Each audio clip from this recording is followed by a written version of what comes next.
अभी जो राहुल गांधी का प्रेस कॉन्फ्रेंस हुआ है, राहुल गांधी ने प्रेस कॉन्फ्रेंस में पूछा पत्रकारों से कि हाँ भाई, जो माने दलित हैं, आदिवासी हैं, यहाँ मौजूद पत्रकारों में हाथ उठाया, नहीं उठाया। फिर पूछा कि कोई ओबीसी है तो वो हाथ उठाइए, एक भी नहीं मिला। तो इसके लिए सर्वे का, इससे बड़ा सर्वे क्या हो सकता है? ये हालत है, इसमें कहीं कोई संदेह नहीं है। डॉक्टर लोहिया ने कहा था कि हमारे समाज का, हमारे देश का सबसे बड़ी सच्चाई जो है जात है, सबसे बड़ी सच्चाई है जात। और इसको जरा सा भी गौर खोल के देखें, हम अपने, आप सब आदमी अपने अंदर जो है देखिए झांक के। मंच पर इतने लोग बैठे हुए हैं, वीरेंद्र यादव का एक कार्यक्रम है, अब यहीं से देख लीजिए कि क्या स्थिति है। यह कोई साधारण चीज नहीं है। ब्राह्मण, लोहिया ने कहा है कि ब्राह्मणवाद को गाली देने वाले या ब्राह्मणवाद से जो लड़ने वाले जो हैं, उनके अंदर खुद ब्राह्मण बनने की जो इच्छा जो है पैदा होती है, सबसे बड़ा खतरा यही है। और आप ब्राह्मणवाद पर और ऊंची जात पर नजर रखते हैं। आप जो है जरा सा देखिए अपने इर्द गिर्द, दिन भर आप किन लोगों से मिलते हैं, उनकी जात क्या है। जो हमारे विधायक नेता बहुत क्रांतिकारी बात करते हैं, उनके यहाँ देखिए कि उनका प्राइवेट सेक्रेटरी कौन है, उनका सिक्योरिटी वाला कौन है। आप देखिएगा सब नंगे हो जाएंगे। तो इसलिए भाईजान, ऐसा नहीं है कि सिर्फ आप कोसिए कि जातवाद है और ऐसे है जातवाद, इसमें कहाँ कोई संदेह है। और जातवाद सबसे बड़ा कोड़ है। अभी राजेंद्र जी हमसे दिए कौल भारती का कि मुगलों से हिंदू क्यों नहीं लड़े। कैसे लड़ेंगे भाई? हिंदू कोई एक कंपोजिट जो है, ये तो है ही नहीं। हिंदू का मतलब तो अलग अलग जातियां हैं। और हिंदू समाज में माने देश की रक्षा के लिए और देश का शासन चलाने के लिए तो जात निर्धारित है, उन्हीं को जो है देश की रक्षा करना है। बाकी कोई उससे क्या मतलब है भाई? कोई निरपहो हूं हमें कहाँ दी, वो तो वहीं रहेंगे, बैलगाड़ी हाँकते रहेंगे, माने चमड़ा जूता बनाते रहेंगे, ये बनाते रहेंगे, उनको क्या मतलब रहा है? इसलिए आप इतिहास देखिएगा, हम लोगों के देश का इतिहास जो है इतना लजाने वाला है, सर को झुकाने वाला है, शर्मिंदगी पैदा करने वाला है। कहीं हम लोग खड़ा नहीं हुए हैं। 1000 ईस्वी में माने गजनी आया, और एक बार नहीं आया, 17 बार आया। ये इतिहास में लिखी हुई बात है। और हर साल उसने हमारे जो धर्म स्थान है, जिनको काशी मथुरा और क्या क्या, उन सबको रौंदता रहा, लूटता रहा। अब मान लीजिए कि पहली बार आया और पहली बार में आप अचक्के पकड़ा गए, नहीं उसको रोक सके। लेकिन जो साल का जो रूटीन था उसका, उसमें क्यों नहीं भाई आपने कोई तैयारी की है? ब्राह्मण समाज के लोग ज्ञानी होते हैं, क्यों नहीं ज्ञान दिया पूरे समाज को? कोई संयुक्त मोर्चा बनाया होता, कुछ किया होता कि नहीं साहब इसका मुकाबला करना है। तो लगातार आप देखिएगा अजीब हालत रही है। हमको तो लगता है कि हम लोग का भारतीय समाज में जो एक स्वाभिमान की जो बात होती है वो है नहीं। हमने अच्छे अच्छे लोगों को देखा है, क्रांतिकारी बात करते रहेंगे, और बड़ा नेता के यहाँ जाएंगे जिनके यहाँ कुछ बन जाने की संभावना होगी, उनको देखिए किस तरह से बतियाते हैं।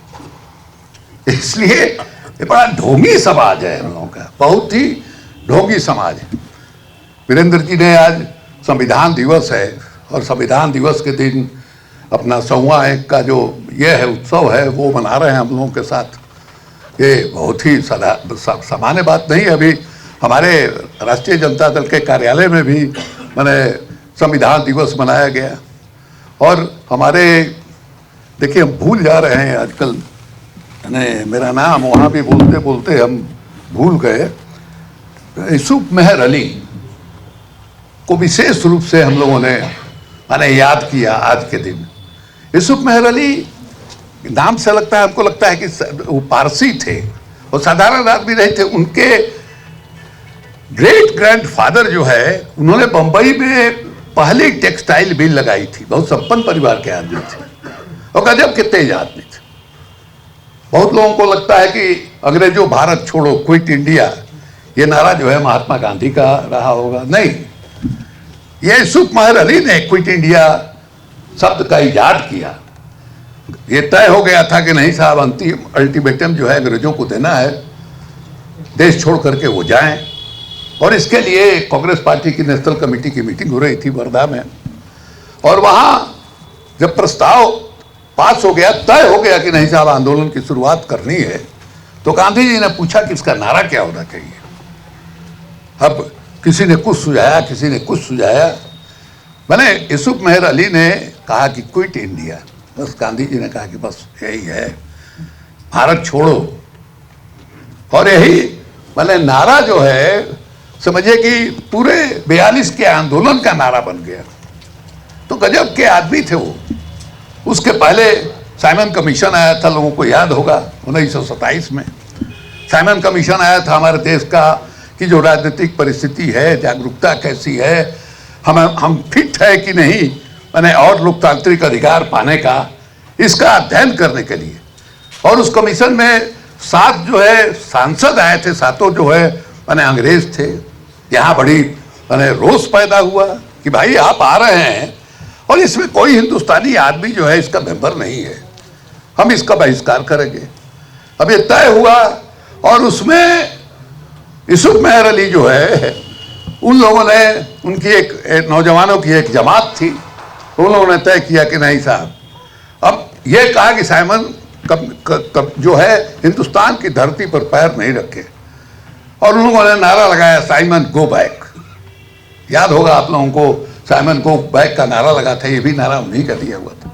और क्या साहस की बात है, उन लोगों ने तय किया कि साइमन साहब और उनके कमीशन के जो मेंबर हैं, वो जिस जहाज से, पानी वाले जहाज से मैंने हमारे यहाँ बम्बई आएंगे, उसको हम ऐसी से जो बोट होता है, जो मछुआरों का बोट होता है, उससे हम रोक के वहीं समुद्र में जो है नारा लगाएं। लेकिन बात लीक हो गई, खुल गई, ये संभव नहीं हो सका। तो समझिए कि कूली का पोशाक पहन करके वो और उनकी टीम जो है जहाज पर चढ़ गई, और Simon go back, Simon go back, एकदम जहाज पर जहां साइमन साहब बैठे हुए हैं। और समझिए कि उन लोगों की क्या हालत हुई होगी, कितना डंडा पड़ा होगा, ये आप अंदाजा कीजिए। तो इस तरह के प्रतिभाशाली आदमी थे वो।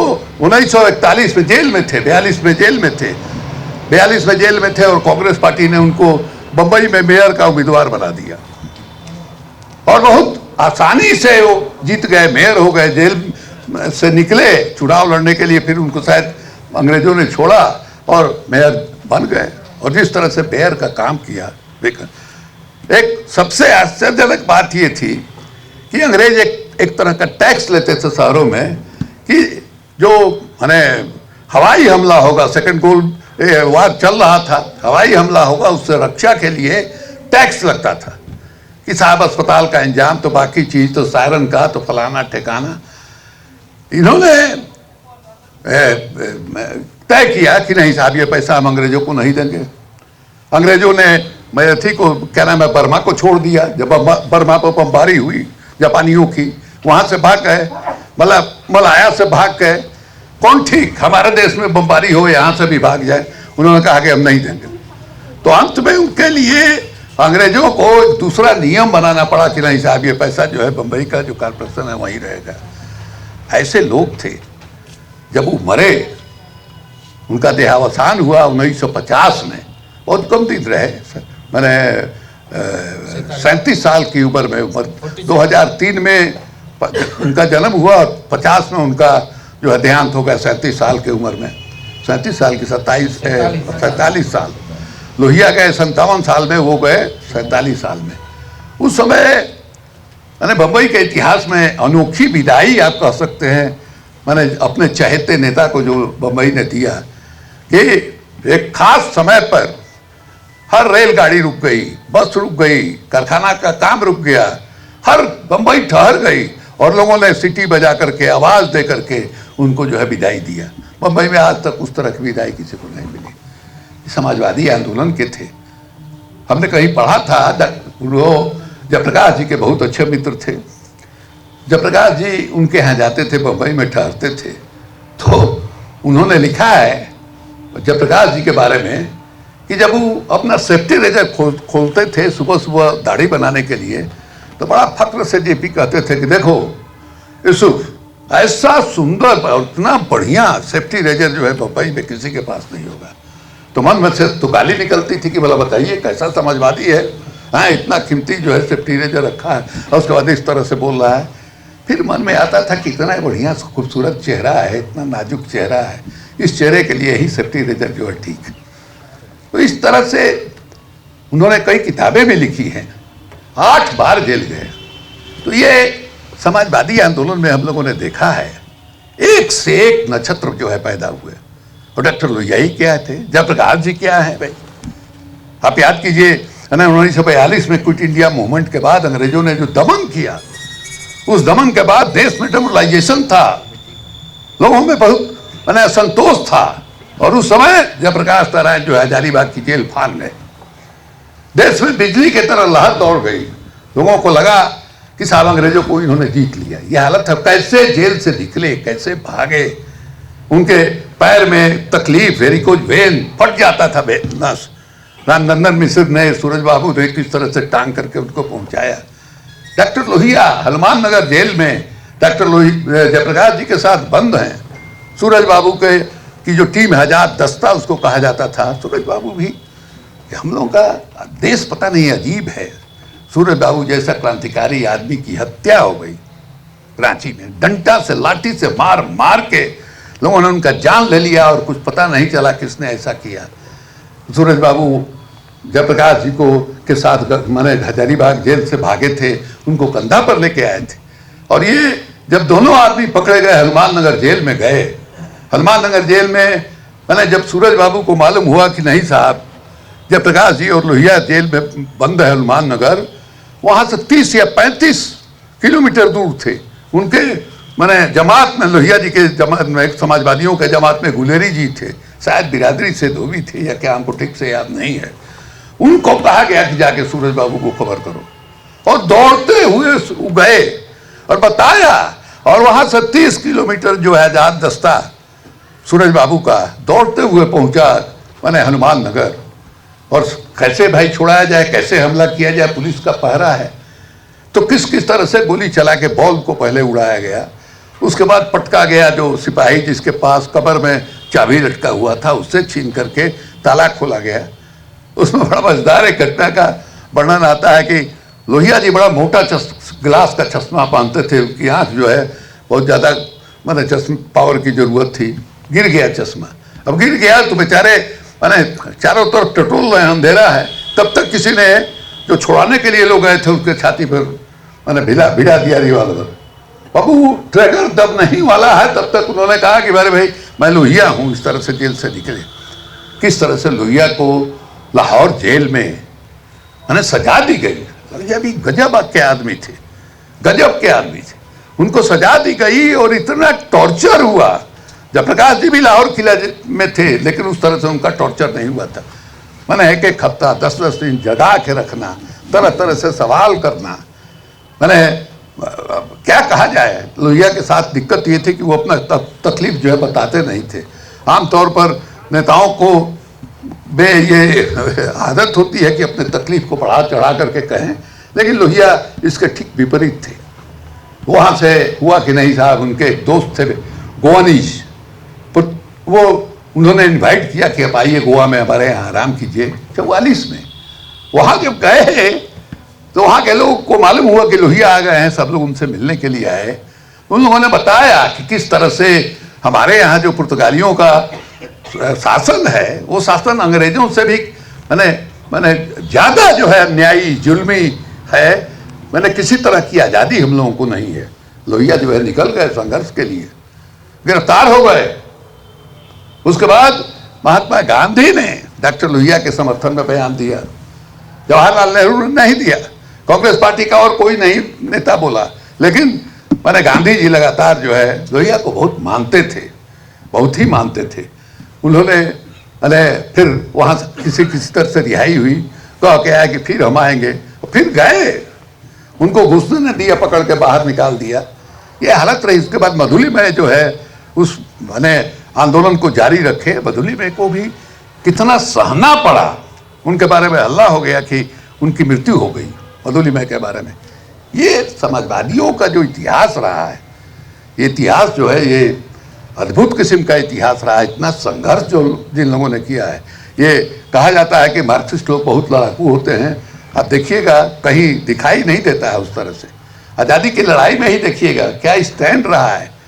रूस का स्टैंड, रूस का जर्मनी से ठीक हो गया तो मैंने ठीक हो गया, वो लड़ाई जो है मैंने डेमोक्रेटिक लड़ाई हो गई, नहीं तो क्या हुआ। मैंने किस तरह से आज़ादी की लड़ाई में भी लोगों ने धोखा दिया जिसका कोई हिसाब किताब नहीं है। किस तरह से मैंने साझा मोर्चा बना करके कम्युनिस्टों के साथ, जयप्रकाश जी ने खुद लिखा है, माना है कि उस समय आचार्य नरेंद्र देव मना कर रहे थे कि नहीं साहब इनके साथ अलायंस मत करो, ये विश्वसनीय नहीं है। लेकिन जयप्रकाश जी पर मैंने उन्होंने लिखा है कि हम एकदम ऐसे मैंने हमारे मन में था कि नहीं होना ही चाहिए, अंत में किया। नपुदरीपाद, पी सुंदरैया वगैरह उनके ज्वाइंट सेक्रेटरी थे, जयप्रकाश नारायण जनरल सेक्रेटरी थे उसके। और किस तरह से पूरा दक्षिण का जो संगठन है वो लोग लील गए, ये हालत रही है। तो संयुक्त मोर्चा इन लोगों के साथ बनाना कोई साधारण बात नहीं है। साथियों में तो लंबी चौड़ी कहानी है। बहुत संघर्ष के बाद जो है मैंने हम लोगों को आज़ादी मिली है। बहुत लोग कहते हैं कि दे दिया, बहुत संघर्ष करना पड़ा है। न देख जेल में मैंने महात्मा गांधी की पत्नी मर गई आगा खां पैलेस में, पुत्र तुल उनके मैंने निजी सचिव मैंने क्या नाम था, कौन देसाई, देखिए भूल जा रहे हैं, महादेव देसाई, मैंने उनके पुत्र तुल मर गए उधर में, ये मरी। और गांधी जी का तो कुछ हिसाब किताब नहीं, जेल में रहे वो। किस तरह के टास्क मास्टर थे। मनु ने लिखा है, मनु गांधी का संस्मरण जो है छापा है लोगों ने, आप उसको पढ़िए। गांधी क्या थे जब यहाँ क्या नाम है आपको नोआखली में दंगा हो रहा था, मुसलमानों की आबादी थी, हिंदू अल्पसंख्यक थे, मारे जा रहे थे, गए वहाँ।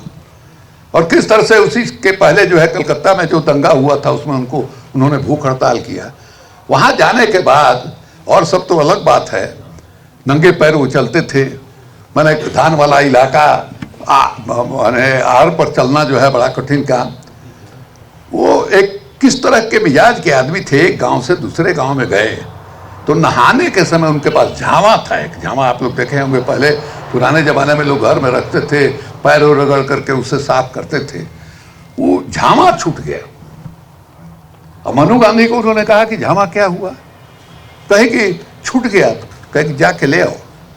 और रात में उनको भेजा, उन्होंने कहा कि हम किसी से मैंने कैंप से किसी आदमी को ले, नहीं तुम अकेले जाओ। उस रात में वो गई वहाँ, जिस और मैंने घर में जिस एक बूढ़ी औरत के घर में ही लोग ठहरे हुए थे, उसको झावा मिला। वो सोचे कि कोई पत्थर निकाल के फेंक दिया और खोज खोज के किस तरह से उन्होंने निकाला है। आई लौट के कहा कि तुमको किस तरह से ये शिक्षा के लिए कि जीवन में तुम इस तरह की गलती फिर नहीं करोगे। कई कहानियां हैं। उसके बाद आज़ादी मिली। आज़ादी का क्या सपना था भाई, किस तरह का देश बनेगा आज़ादी के बाद, वो संविधान में ही लिखा हुआ है। और संविधान कोई साधारण संविधान नहीं है। जिस जाति व्यवस्था के बारे में हम लोग बात कर रहे हैं, इस जाति व्यवस्था को सीधे चुनौती दे रहा है। दो चीज चुनौती दे रहा है, एक तो आपको वोट का अधिकार, यह आपको राजनीतिक समता की बात करता है।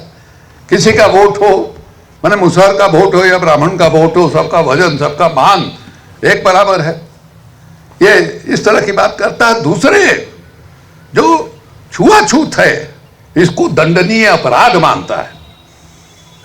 उनको माने जो फंडामेंटल राइट है वो मुसहर हो, दलित हो, हिंदू हो, मुसलमान हो, औरत हो, मर्द हो, सबके लिए वो मौलिक अधिकार जो है जाने जगह देता है। यह हालत रही है। लेकिन आज उसी संविधान पर, ऐसा नहीं है कि आज़ादी के बाद जो है संविधान बहुत आसानी से लड़ गया। जो अम्बेडकर को मानने वाले लोग हैं इस मामले में गांधी को बहुत गाली देते हैं कि उन्होंने जो है जो सेपरेट इलेक्टोरेट की मांग थी, जिसको अंग्रेजों ने मांग लिया था कि मैंने सिर्फ दलित जो है वोटर होंगे और दलित ही उम्मीदवार होंगे, ये मांग लिया था। इसके पहले मुसलमानों को ये अधिकार प्राप्त था, सिखों को ये अधिकार प्राप्त था, मैंने आपको ईसाइयों को ये अधिकार प्राप्त था। उसी तरह से मैंने दलितों को ये अधिकार जो है दिया जा रहा था। उनको हिंदू धर्म से बाहर एक अलग गांधी जी को लगा कि ये आमतौर पर यह कहा जाता है कि हिंदू धर्म कमजोर होगा, लेकिन यह भी उनके दिमाग में बात थी कि जो दलित समाज है वो हर गांव के किनारे जो है बसा हुआ है, एक माने टोला है उसका, ये जो है अलग हो गया समाज से, उसके बाद क्या हालत होगी भाई, क्या हालत होगी इनकी। उन्होंने कहा कि नहीं साहब, इसको हम नहीं मानेंगे, और इसके खिलाफ उन्होंने उपवास किया। ये सही है, बाबा साहब अम्बेडकर नहीं चाहते थे कि साहब गांधी जो कह रहे हैं उसको मान लिया जाए, लेकिन गांधी के उपवास के बाद इतना दबाव पड़ा उन पर, इतना दबाव पड़ा, इवन जो दलित नेता थे जो अम्बेडकर से अलग थे उन लोगों ने भी दबाव दिया। रविंद्रनाथ टैगोर गए कलकत्ता से जो है वहाँ मैंने पूना में, ये क्या नाम है ये जो जिन्होंने BHU खोला, क्या नाम है, पंडित हाँ, वो सब लगे उसमें, किसी तरह से समझौता हुआ, और समझौता के अंतर्गत जो अंग्रेज उनको दे रहे थे शेड्यूल कास्ट के लिए जो रिजर्वेशन, उससे कहीं ज्यादा गांधी ने कंसीड किया। लोगों ने कहा, माने सुभाष चंद्र बोस ने आलोचना किया कि सबसे ज्यादा नुकसान जो है इस मामले में जो है बंगाल को होगा, लेकिन उन्होंने इसकी परवाह नहीं की। उसी के बाद ही आरक्षण मिला है। संविधान के अंदर जो दलित और आदिवासियों को माने आरक्षण मिला है, ये जो समझौता हुआ था 1934 में, उसके तहत मिला है। गांधी जी की जान गई, मैंने जान गई नहीं कर कहा जाए, मैंने छुआछूत के खिलाफ जब उन्होंने अभियान चलाया, पूना में उन पर बम चला, कई जगह हम लोगों के बिहार में जसीडीह में पढ़िए, मैंने श्रीकांत जो यहाँ डायरेक्टर थे पहले इसके, उन्होंने इसके बारे में लिखा है, क्या क्या तमाशा हुआ वहाँ जसीडीह में जब उतरने लगे तो कहिए कि बाहर से लोगों को बुला दिया गया था गांधी जी के सुरक्षा के लिए, नहीं तो क्या होता कहना मुश्किल है। कई जगह हम लोगों के आरावरा में उन पर ढेला चला। ऐसा नहीं था कि एक तरफा था, ऐसे भी लोग थे ऊंची जातियों में जो अपना कुआं खोल रहे थे, मंदिर खोल रहे थे, लेकिन ऐसे लोग भी थे जो माने कि उनको लगता था कि हिंदू धर्म का मूल यही है, वर्णाश्रम व्यवस्था है, इसको ये तोड़ रहे हैं। 1956 में देखिएगा विनोबा भावे गए हैं मंदिर में, बैजनाथ धाम में, वहां उन पर ढेला पत्थर चला है। 1956 में बिहार के विधानसभा में इस पर जम के हंगामा हुआ था कि साहब सबको बराबरी का अधिकार दिया गया है, जमीन पर वो कहाँ दिखाई दे रहा है। ये हालत है। ये जो माने RSS का अभियान चल रहा है, क्या नाम है, ये नरेंद्र मोदी क्या है भाई, पता नहीं आप लोगों में को जानकारी है कि आशीष नंदी इस देश के माने काफी नामी गिरामी, और आप लोगों में तो जानकारी है कि आशीष नंदी इस देश के माने काफी नामी गिरामी, और उनको क्या कहा जाए, कुछ लोग वैज्ञानिक कहते हैं, कुछ लोग समाजशास्त्री कहते हैं उनको। उनकी मुलाकात जो है नरेंद्र मोदी से उस समय हुई थी जिस समय नरेंद्र मोदी को कोई जानता नहीं था, कोई जानता नहीं था। उस समय नरेंद्र मोदी से मुलाकात की और अपना अनुभव जो उन्होंने लिखा है कि एक फासिस्ट जो है किस तरह से तैयार हो रहा है, उसका एक क्लासिक केस है, ये उन्होंने कहा, और आज उसका रूप दिखाई दे रहा है। ये गजब आदमी है भाई, गजब आदमी। जब वो आए दिल्ली और वहां जो दंगा हुआ था, क्या नाम है, गुजरात में, पूछा इतने लोग मारे गए, आपको तकलीफ नहीं हुई? उन्होंने कहा कि पिल्ला भी अगर गाड़ी के नीचे आ जाता है तो तकलीफ, जवाब उनका। और समझ लीजिए कि क्या आदमियत है उस आदमी में। पिछड़ी जात का पैदा हुआ, जात का लाभ भी लिया, पिछड़ी जात में पैदा होने के कारण। यहाँ भी हम लोगों के यहाँ सुशील मोदी वगैरह हम लोगों के पुराने साथी हैं, वो कहते हैं इस बात के पिछड़ी जात के हैं। और कोई याद है, अरे जब नारायण यहाँ बैठे हुए हैं 2013 में, हम राज्यसभा के सदस्य थे, नीतीश कुमार जी ने हमको राज्यसभा में भेजा था, हम उनको धन्यवाद देते हैं। अरे हम उनके घर नहीं गए, अरे हमको चिड़िया खाने से पकड़ के ले गए, बिना कहे उन्होंने भेज दिया। 2013 में हमने कहा कि नरेंद्र मोदी को आसान मत समझा जाए, ये चाय बेचने वाला आदमी आज प्रधानमंत्री का मजबूत दावेदार है। इससे हमको डर लगता है कि मजबूत आदमी है। क्यों डर लगता है? RSS की विचारधारा इसके रग रग में है, और RSS की विचारधारा इस देश के लिए घातक होगी।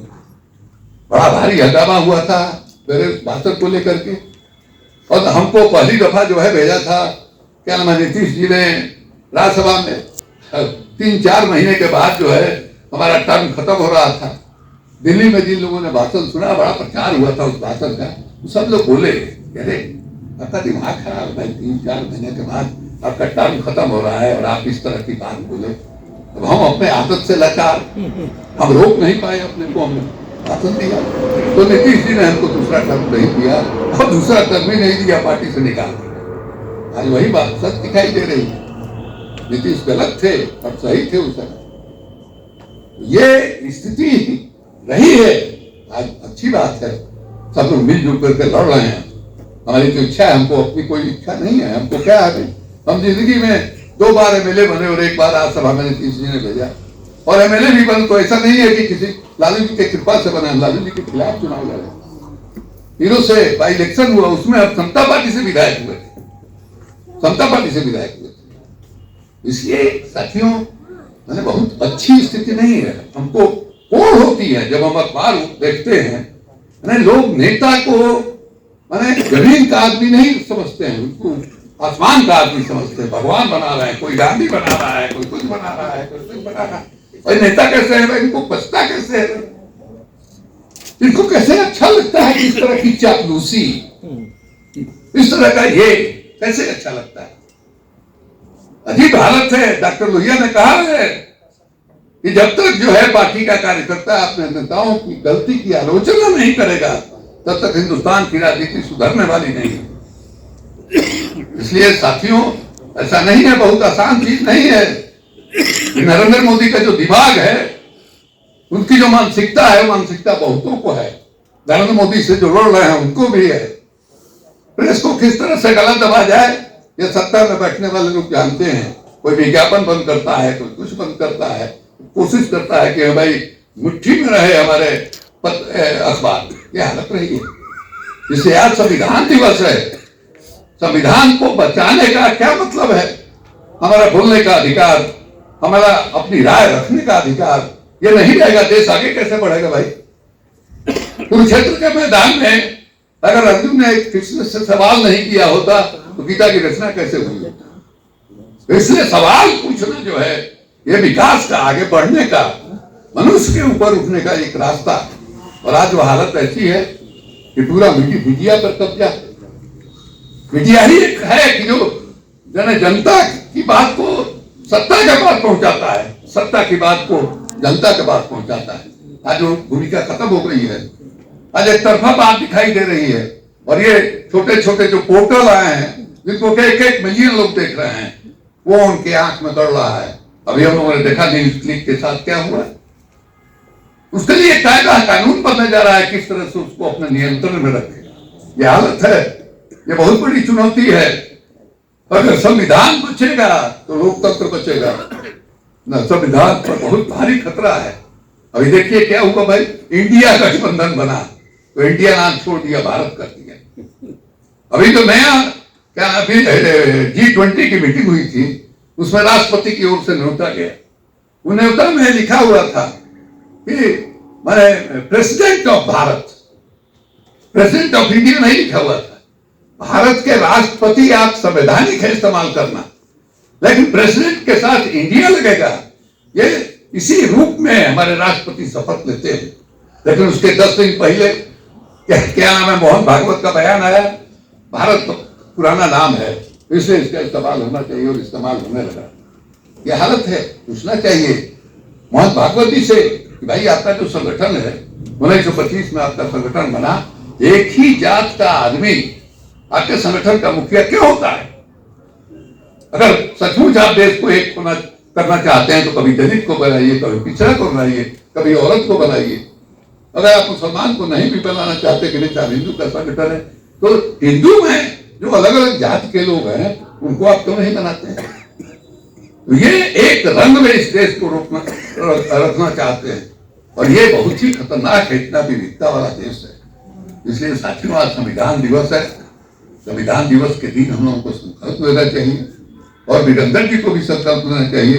इनका जो अखबार है वो भी इस दिशा में, संविधान को बचाने की दिशा में आगे काम करता रहेगा। वीरेंद्र जी को शुभकामना देते हुए, बड़ा अपने तरह के आदमी है, अपने तरह के जीव हैं, गजब मेहनत करके इन्होंने इतना दिन तक चला है, हमको उम्मीद नहीं थी। शुरुआती दौर में जब हम देखते थे तो हमको उम्मीद नहीं थी कि मैंने कोई ऐसे कैसे चला सकता है। नहीं, क्योंकि यही साइकिल पर घूम रहे हैं लेके, और जो है मैंने अखबार निकाल रहे हैं, बांट भी रहे हैं उसको। कोई साधारण स्टेमिना की बात नहीं। 8 बरस से ये लगे हुए हैं, चला रहे हैं, तो भाई इनके जज्बा को हम सलाम करते हैं और इनके प्रति शुभकामना व्यक्त करते हैं। बहुत बहुत धन्यवाद।